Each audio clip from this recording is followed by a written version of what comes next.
नमस्कार दोस्तों, मेरा नाम जितेंद्र है। दोस्तों, जैसे कि आप ये देख रहे हैं, ये आपकी जो स्क्रीन पे है, ये नींबू का एक पौधा कह लीजिए, पेड़ कह लीजिए। इसकी उम्र कब करीब करीब 1.5 साल है, आप ये देख रहे होंगे। और मैंने इस पे जो है बहुत ही ज़्यादा जो है हार्ड प्रूनिंग, आप ये देख पा रहे होंगे, हार्ड प्रूनिंग कर दी है। सारे के सारे जो पत्ते थे वो काट दिए। और ये जो है जो वैरायटी अगर मैं बताऊं, ये कागजी नींबू बारामासी जो है उसकी वैरायटी है। और आपको मैं एक चीज़ दिखाऊंगा, आप बोलेंगे कि इसमें नींबू भी आ रहे थे। ऐसा नहीं है नींबू नहीं थे, आप ये देखेंगे हर ब्रांच पे नींबू थे इसके, और बहुत ज़्यादा नींबू लगे हुए थे। आप ये देख पा रहे होंगे, अच्छे जो हैं नींबू थे इसमें, बहुत ज़्यादा नींबू थे इतने छोटे से पेड़ पे। लेकिन मैंने काट दिया क्योंकि ये ग्रोथ नहीं कर रहा था।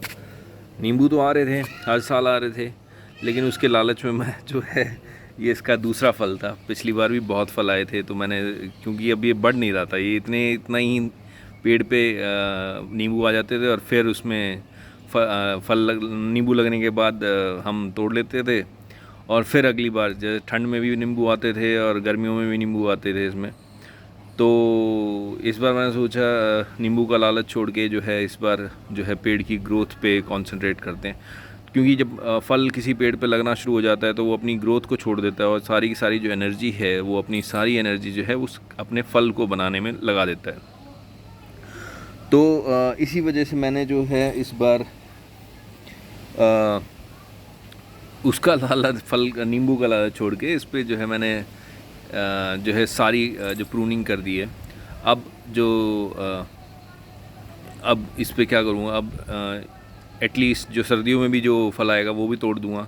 अब अगली गर्मी जो आएंगी, अब ये हमारे अपने आज जो है 21 जून या 20 जून, सॉरी 19 जून है आज। तो 19 जून जो है, तो अब इसका जो है, अब जो इसमें अगली गर्मी जब मार्च अप्रैल में, मई में स्टार्ट होगी, तो इसमें हम फरवरी में गोबर खाद ऐड करेंगे। तो इसमें मैंने 2 बार गोबर खाद डाल चुका हूँ। अगर आप ये, आपको दिखाई दे इसमें, अगर स्क्रीन पे ये देखो, ये देखिए गोबर खाद है। मैंने अभी जो है करीब करीब अराउंड 1 महीना पहले ही इसमें जो है गोबर खाद डाला था। और अभी आज बारिश हो रही है, बादल देख रहे होंगे आप, बादल हो रहे हैं, बादल। तो इसी वजह से जो है मैंने फिर इसमें जो है इसकी प्रूनिंग कर दी आज।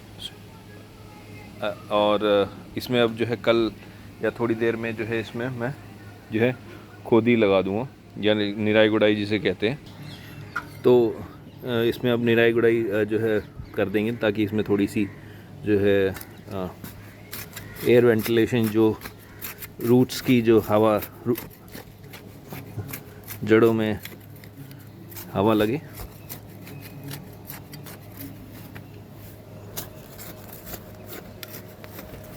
और बहुत ही अच्छी वैरायटी का नींबू है ये। इतना पतला छिलका है इसमें, और इतना पतला छिलका है कि मतलब पेपर जिसे कहते हैं, पेपर जैसे पतला छिलका है इसमें। और रस बहुत ज़्यादा है। अगर छोटा भी नींबू है तो किसी भी बड़े नींबू का मुकाबला ही कर सकता है। इतना अच्छा नींबू और इतना अच्छा पेड़ है ये इसका। तो इसमें जो है इसे ऐसे खोदी डाल के, या खोदी करके, या निराई गुड़ाई करके इसे छोड़ दीजिए। और थोड़े दिन में देखेंगे आप, इसमें ये फूटना शुरू हो जाएगा। तो फिर मैं एक अपडेट शेयर करूँगा एक। तो ये मेरा एक अपडेट था।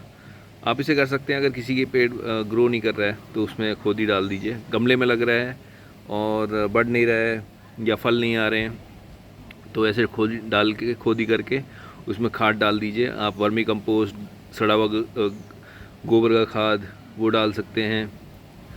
और जो बोन मील, आप ये चीज़ यूज़ कर सकते हैं अगर करना चाहें। और थोड़ा सा अगर डीएपी अगर है तो डीएपी आप डाल सकते हैं, कोई वो नहीं है ज़्यादा।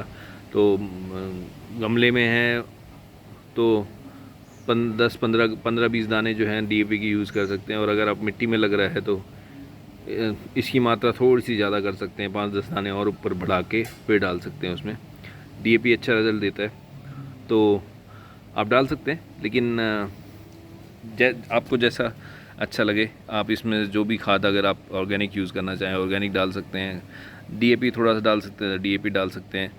और अगर थोड़ा सा 5-10 दाने अगर यूरिया अगर यूज़ करना चाहते हैं जिसमें नाइट्रोजन की अच्छी वो होती है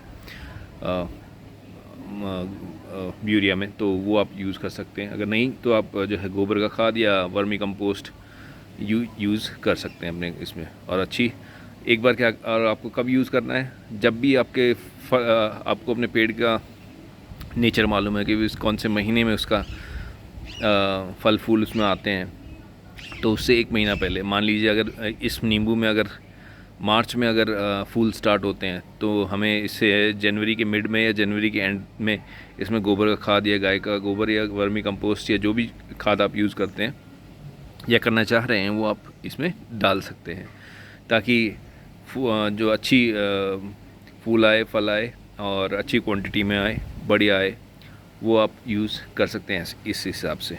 तो जैसा आप करना चाहें वैसे यूज़ कर सकते हैं। तो ये एक छोटा सा अपडेट था। धन्यवाद।